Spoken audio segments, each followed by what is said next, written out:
good news is that when we do a survey, which is an annual survey, the Australian International Business Survey, and we ask businesses what are their major target countries, and it's usually the US, Europe, but this year it's also Indonesia. So Indonesia is one of the top three.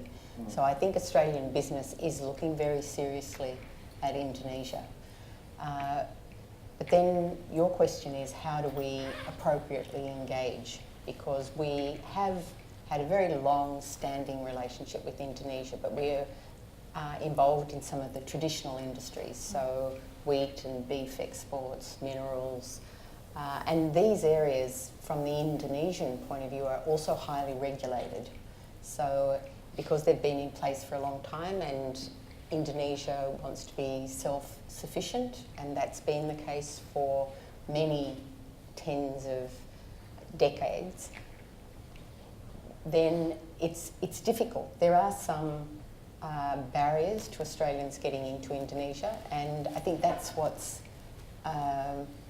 created some concern from Australian businesses. But I think the real opportunity is in these new businesses, because they are not as highly regulated.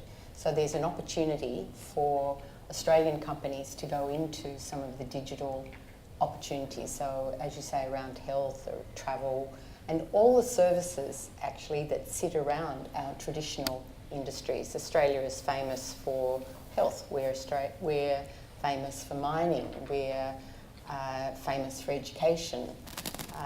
We're famous for financial services.